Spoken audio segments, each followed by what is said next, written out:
bunch of cupcakes in their non-conference schedule. Just last week, they jumped it up against second-ranked Duke, and last night hosted third-ranked Villanova at the Palestra. The Quakers gave the Blue Devils a pretty good game down to Cameron Indoor, and they weren't about to lay down in front of their own fans. In fact, even Nova coach Jay Wright acknowledged that before Tuesday's game on Daily News Live. Here we go, Big Five. Something crazy will happen tonight. You know that. Yes, it could happen, and there's the governor, Ed Rendell, and Penn alum not about to miss this one. Nova in control early, however. Randy Foye off the screen drills the three-pointer, part of an 11-4 Nova run, putting them up 8. Then with time running out in the first half, Foye again drives, stops, and pops. V-Cats up 32-23 at the break. They extend their lead in the second. Allen Ray to Will Sheridan. Nova by 12. Then Ray this time doing it himself, backing up and hitting from beyond the arc. It's a 13-point game, but wait, it gets worse for the Quakers. Nova snapping the rock around. Mike Nardi, the three-pointer, makes it a 19-point Villanova lead. But then Penn starts turning the tide. The Ivy League's leading scorer, Evie Jabber, hits the three. It was the Quakers' first three of the game. They'd missed their previous 18 attempts. Then off the turnover, Brian Grandieri with the loose ball ahead to Mark Zoller for the layup. Nova's lead is 13, but Penn keeps on coming.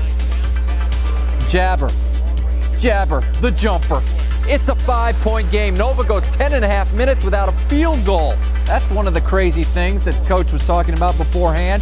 Then Nova turns to Foye late, hits that one, and the Wildcats hold off the stubborn Quakers to win 62-55. And with more from the Palestra, here's Neil Hartman. Rarely does a team not score a field goal in the final 12 minutes and 28 seconds of a game and win. But that's what happened to Villanova on Tuesday as the Penn Quakers erased a 21-point deficit to 4 after a 22-5 run. But the Wildcats' Randy Foye hit a bucket with 52 seconds to go to secure the Villanova victory. Coming down the stretch when I took the shot there, I guess it did let some air out of the arena because it just coach called my number and I ran the play he wanted me to run, but the kid pushed me baseline. I just pulled up and took the jump shot.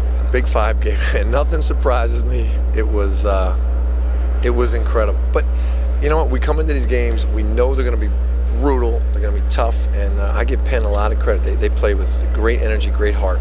It was remarkable Penn even had a chance to win. The Quakers missed their first 18 three-point field goal attempts, finishing just 1 for 20 in the game. We knew coming in that they could shoot the ball behind the arc like we can, and we wanted to limit their good looks, and I think that was kind of what helped us get this win today. Early they were getting good looks at the three, and then we did a better job in the second half of getting out on their three-point shooters. They actually missed some early that were good looks. Second half I thought we did a good job of contesting them. But then when we did that, they drove the ball pretty well, and but that's good coaching. They knew we were extending on them, and they got to the basket, drew some fouls, and you're playing against a good team, a good coach, and it's a Big Five game, man. You just got to survive. We shouldn't have been that far down. We did some foolish things offensively, took some shots that we can't make, and that's the biggest fear is you're going to give them a run, and we did that. This was the first of 3 straight Big Five games from Villanova. The Wildcats will play LaSalle a week from Thursday at the Pavilion. For Penn, they now head to Hawaii after Christmas. Neil Hartman, Comcast Sportsnet. Thank you, Neil.